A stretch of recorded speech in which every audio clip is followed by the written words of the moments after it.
Welcome to the Heart of a Viking. These art lessons are taught by Mrs. Minto from the Cape Henlopen School District in Delaware.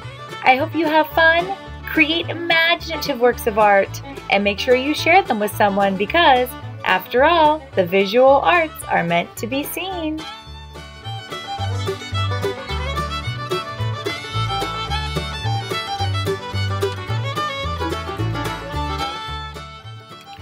Alrighty, my first grade artists, so welcome back to the Heart of a Viking, where we are going to continue our Scarecrow project. Remember that one of the big things about this project was that we were observing, and when you observe something, you look at how it actually is, and then you copy it from there. So I have up the picture for you of our little scarecrow we were looking at last week when we were doing our drawing, and today I'm going to be adding color to match. Since we were observing, I'm going to try my best to make my colors match as much as possible. If you want to get a little creative with your coloring, I'm sure that would be okay. But since we were learning about observation, I'm going to stick with that idea as I add the colors to my picture. I'm going to start by only coloring the scarecrow. I'll let you know whenever it's time to switch. So I'm just using regular crayons. I am trying to look at the scarecrow picture to observe the colors and color from there, and I'll let you know when it's time to color the background. So first graders, in addition, there are a couple of crayon techniques that I love for you to practice in this project. So I'm actually doing one right now.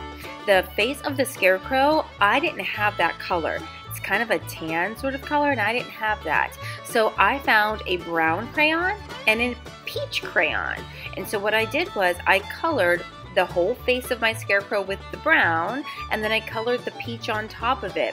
And what happened was the colors from the brown and the peach sort of mixed together. I know it's not exactly like the real scarecrow, but it's pretty close, and it's much closer than if I had just used brown by itself or just used peach by itself. So it's nice to be able to combine those two colors. You try it too. Maybe not on the face, but maybe there's somewhere else where you need to combine two colors to make a new color.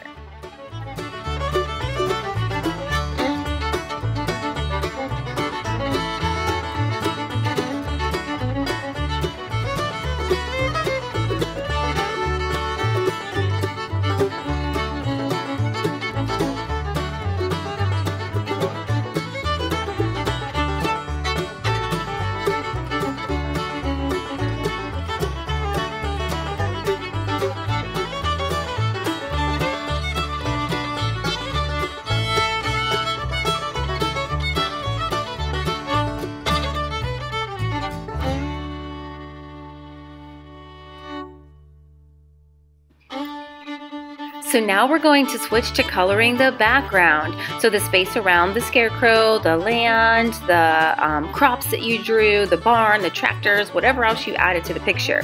Now this is where another one of the coloring techniques can come into place. I'm showing you with my pumpkins right here. So as objects get further back, they get lighter and lighter and lighter. Can you see my pumpkins? The one at the bottom in the front is nice and orange, but the one that goes back a little bit more is lighter. So if you have anything like that, make sure you use that same technique. As things get further away, they get lighter. And don't forget, you don't have to color the sky. The sky is already blue, just like the real sky. You can color your clouds if you drew them, and of course you can color the ground because the ground isn't blue. So I'm coloring brown for my ground, and I'm going to be leaving the sky blue. You'll notice that I got a piece of newspaper out. It's not because I wanted to read, it's because I wanted to make sure that I protect my coloring space and that I don't get crayon all over the table. So I put a little piece of newspaper under there to protect from coloring on the table.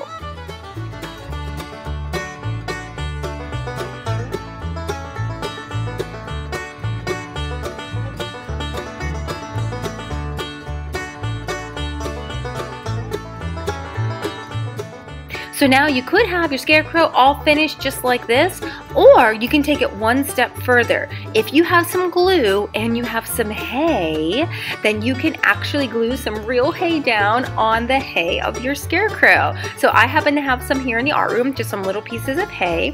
I'm going to put little puddles of white glue wherever there's hay, and I'm going to stick the little pieces in. And of course, this is going to take a little while to dry. So once I'm all done, I'll set it somewhere safe to dry, and then you'll have a really cool scarecrow when you're finished.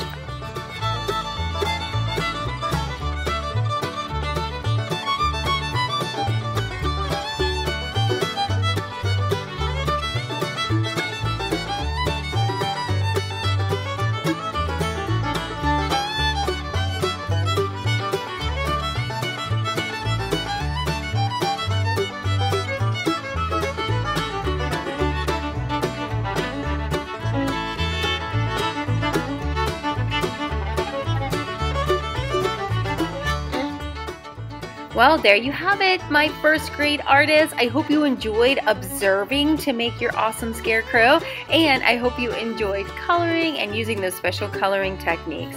So I hope you have a great rest of your day. Come back next week for a new project here at the Heart of a Viking. HOB artists, don't forget to hop on over to Art Sonia to upload a photograph of your piece of artwork to your art portfolio. I can't wait to see it.